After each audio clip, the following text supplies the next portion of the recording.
السلام علیکم ورحمۃ اللہ وبرکاتہ۔ آج سیلاب کے حوالے سے جو حالات چل رہے ہیں اور اس میں جو سیاست کو چھوڑ کے جو دینی معاملات پہ کافی اس چیز کو ایشو بنایا جا رہا ہے کہ اولیاء اللہ کے جو ولی ہیں، اللہ کے جو دوست ہیں، اگر وہ کچھ کر سکتے تو آج داتا علی جویری لاہور کو ڈوبنے نہ دیتے۔ قادر آباد جو میرا مرشد خانہ ہے حضرت حاجی محمد نوشہ گنج بخش، ان کے متعلق بھی کہا جا رہا ہے، میں نے بھی ایک ویڈیو دیکھی ہے، بہت سارے اولیاء اللہ کے مزاروں کو اس میں ایڈ کر کے ان پر تنقید کی جا رہی ہے۔ تو میرا ان لوگوں کے لیے ایک پیغام ہے، ایک میسج ہے، یہ اللہ کی رضا کے لیے ہے کہ ہوش کے ناخن لیں، اس نفرت اس تفریق سے باہر آ جائیں۔ اس نفرت اور تفریق میں کچھ نہیں ہے، ایمان سے کچھ نہیں ہے، یہ آپ کو اور دور لے جائے گی، آپ کو نفرتوں میں ہی چھوڑے گی، نفرتوں میں ہی آپ کی موت ہو جانی ہے۔ تو نفرت والوں کے حالات اور ٹھکانہ کیا ہے یہ آپ سب لوگ جانتے ہیں، تو لہذا نفرتوں سے باہر آئیں۔ ایک دوسرا پہلو بھی ہے، اس نظر سے بھی دیکھیں، کیا اللہ کے گھر سے بڑا کوئی گھر ہے؟ کیا اللہ کے گھر سے بڑا کوئی گھر ہے؟ اگر وہاں پہ پانی اور سیلاب آ سکتا ہے، یہ تو اللہ کی بنائی ہوئی مخلوق ہے، یہ اللہ کی بنائی ہوئی انسانیت ہے، یہ اللہ کا بنایا ہوا نظام ہے۔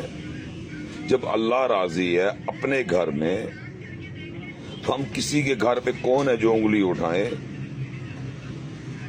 ہمیں کیا حق بنتا ہے کہ ہم اولیاء اللہ کا احترام کی بجائے بدتمیزی کریں؟ ہمیں کیا حق ہے؟ کیا یہ انسانیت کے تقاضے تھے؟ وہ چاہتا ہے تو سب کچھ ہو جاتا ہے، اس نے جب چاہا تو آصف بن برخیہ سے پلک جھپکنے میں تخت منگوایا۔ یہ رب چاہتا تھا، رب جانتا تھا، رب کو پتا تھا۔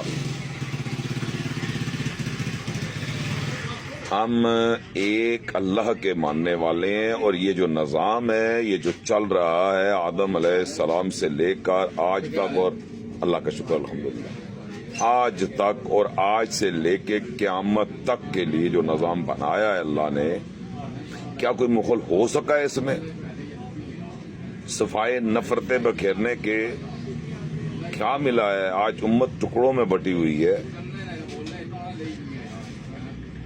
وہ جب چاہتا ہے تو وہ پلک جھپکنے میں کوسوں میل دور سے تخت بلوا سکتا ہے، اور اس سے دلیل اللہ قائم کر رہا ہے جو جناب سلیمان علیہ السلام کے حواریوں میں سے تھا، چاہنے والوں میں سے تھا۔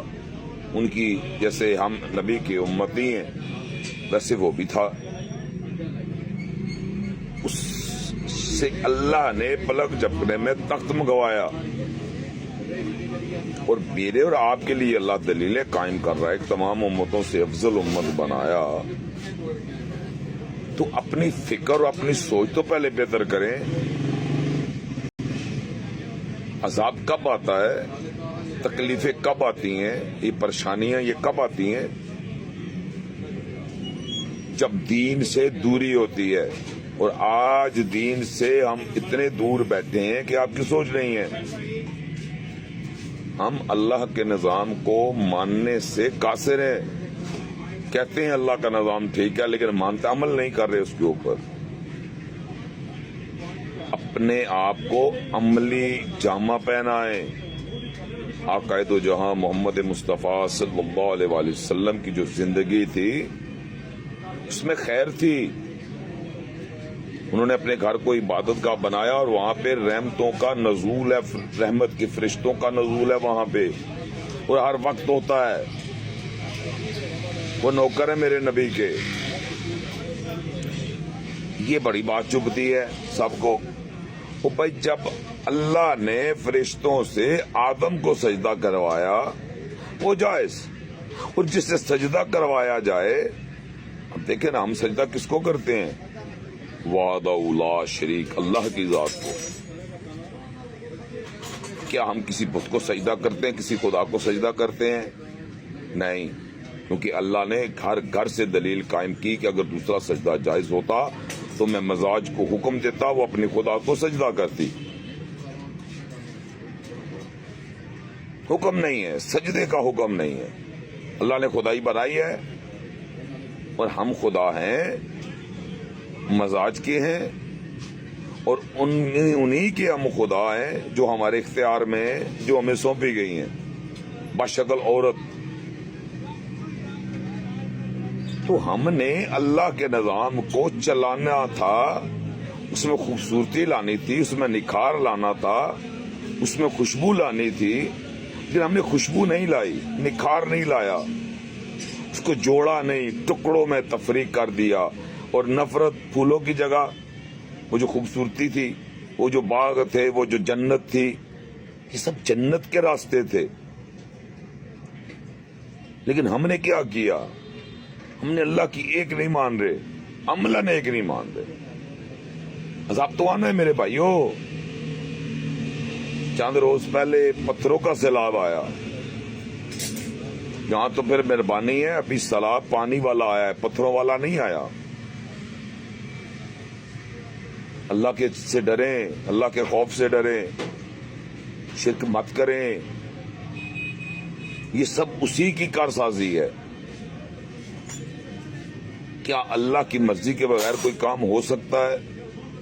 اگر ہو سکتا ہے تو مجھے ضرور کمنٹس میں بتائیے گا. میں آپ کی جواب کا منتظر رہوں گا.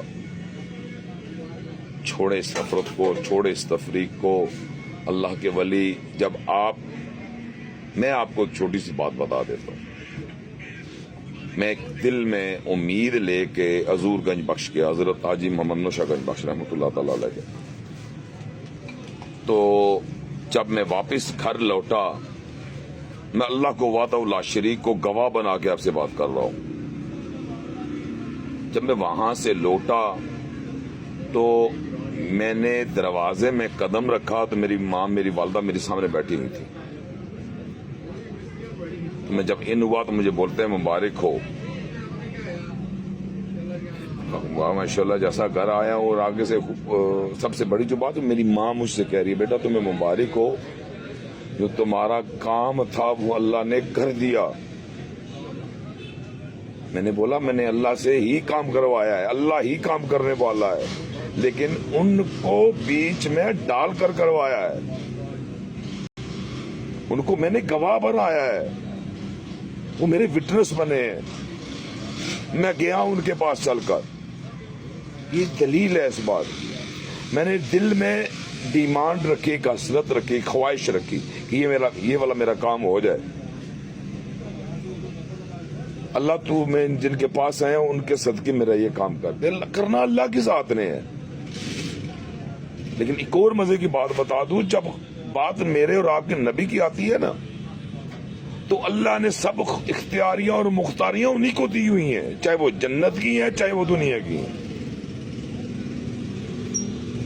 جب تک اللہ کے نبی کے ساتھ عشق نہیں ہوگا تب بھی بات نہیں بنے گی. وہ تھی شریعت، وہ تھی توحید، یہ تھا حکم مصطفیٰ کہ اپنے گھروں کو عبادت گاہ بناؤ. ہم نے نہیں بنایا، اللہ کا واسطہ ہے، اپنے گھروں کو عبادت گاہ بناؤ. اللہ کے حکم اور اللہ کے نبی کے عمل اور نبی صلی اللہ علیہ وسلم کے ساتھ حکم، اللہ اور اللہ کے حبیب کا حکم، عمل اور حکم کہ گھر میں عبادت. میں نے گھر کو عبادت گاہ بنایا ہے تو بھی گھر کو عبادت گاہ بناؤ. جب عبادت گاہیں بنے گی تو ایسوں کے گھر نہیں ٹوٹتے. اللہ آپ کو سلامت رکھے. دعا کرے اللہ ہمیں سیدھا رستہ دے دے، دعا کرے اللہ ہمیں نبی کا رستہ دے دے. دعا کریں کہ ہم نبی کے امتی بن جائیں، ایک پلیٹ فارم پہ اکٹھے ہو جائیں۔ السلام علیکم ورحمۃ اللہ وبرکاتہ۔